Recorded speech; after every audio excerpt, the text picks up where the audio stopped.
Enak sih. Gurih. Enak.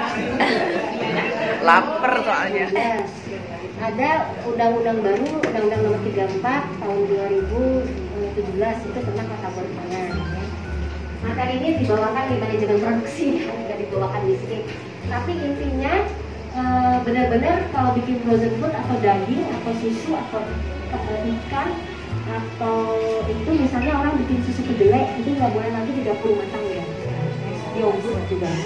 Biasanya harus begini tertutup dan harus punya izin di approval dulu. Memang prosesnya panjang, di approval dulu untuk desainnya, baru bisa direlokasi, baru bisa diambil sama itu. Ada tahapan, ada SOP itu bukan hanya gramasi ya. Kalau ini saya bikin nggak pakai gramasi, tapi pakai persentase biar gampang kan orang produksi. Oh kalau mau bikin 2 kilo resepnya ini kalau bakso sapi super 70% kali 1.400 gram. Ini resepnya 2 kilo dapat resepnya 2.400 sapi, 200 gram bakso, 20 gram ini sama batu es. Nanti itu biaya persatuannya. Next. Makanan ya Pak ya? Ya, cuma makan. Jadi misalkan nanti banyak sekali pertanyaan bisa langsung ditanyakan ke beliau Bapak. Pak ini materinya masih saya tunggu. Oh, sedang baik, nggak apa-apa. Kenalan dulu ya? Kenalan dulu ya, boleh. Untuk waktu dan tempat. Ya, alhamdulillah ya, baik Bapak Ibu sekalian. Puji syukur pada Tuhan Yang Maha Esa, Allah Subhanahu Wa Taala. Hari ini kita bisa bertemu berkumpul dalam satu acara yang sangat luar biasa hari ini. Apa acara hari ini? Ayo, apa ini yang tidak digunakan untuk somai? Ya, ada di ibu, tapi bukan untuk somai. Itu yang dipertanyakan. Paham ya? Jadi somai kan dibentuk dari berbagai bahan nih, gitu lah. Ada bahan yang tidak digunakan untuk bikin somai, tapi dari ibu. Nah wajib. Jadi bukan somainya betul, sudah halal, merek ini betul. Nah untuk somai, tapi kan di produk ibu misalnya ibu punya stok barang-barang lain yang bukan untuk somai, itu wajib ada halal. Somainya betul.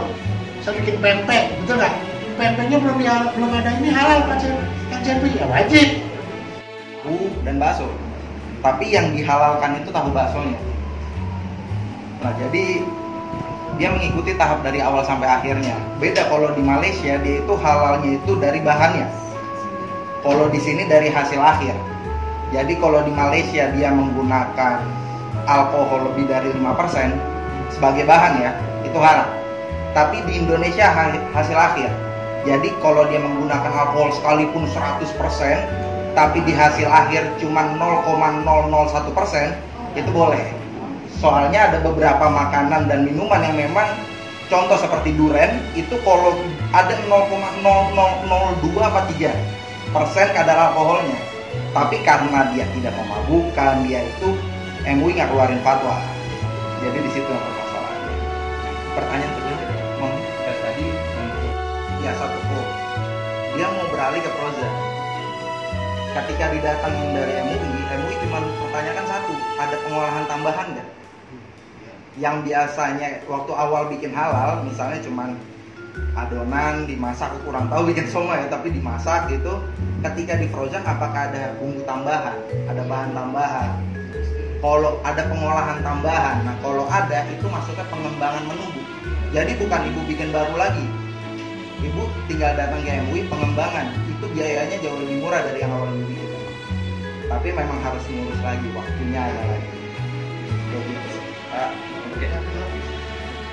tapi ketika dia mau ngurus halal, itu kita rombak 100% Pak.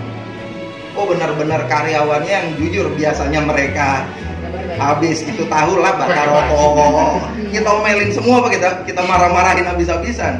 Soalnya nggak bisa ketika customer kalian berharap kalian punya halal ini kan bersih, rapi, terus kalian masih kayak gitu kan nggak bisa. Jadi memang ada beberapa yang sudah kita gitu. Nggak tahu mungkin habis kita ajarin dia gitu lagi saya kurang paham.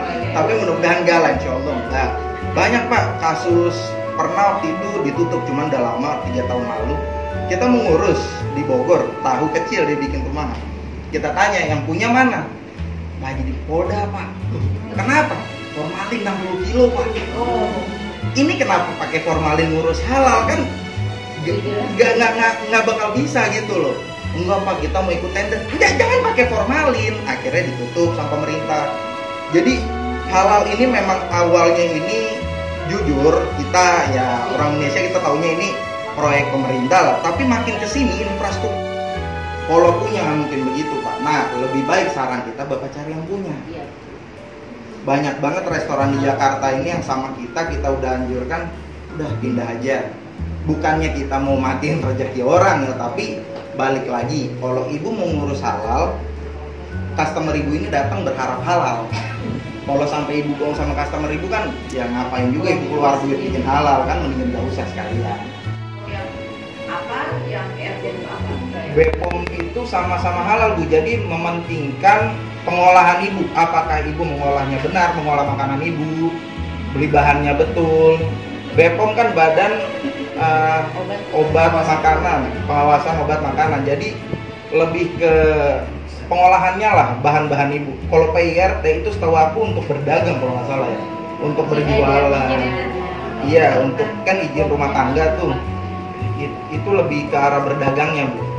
Jadi itu dua hal yang berbeda. Tapi kalau untuk ke Indomaret pernah lihat dulu ada halalnya tidak? Ada teman ngajakin ke Mixui, saya cuma tanya halal tidak? Mau ke ramen di mana itu?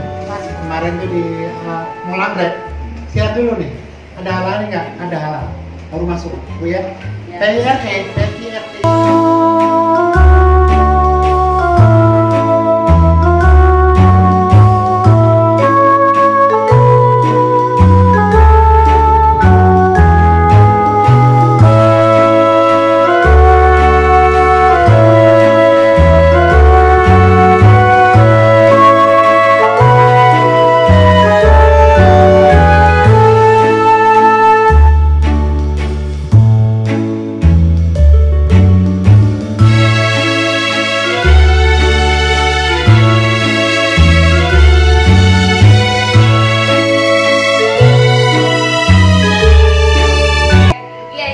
Like, comment, and subscribe.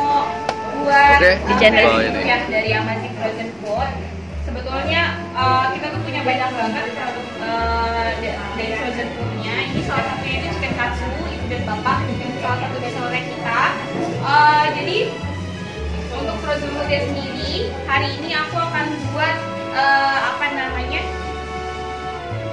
yang ada di Lawson. Ada yang suka jajan di Lawson, bapak dan ibu? Dia dari Jepang, bapak dan ibu.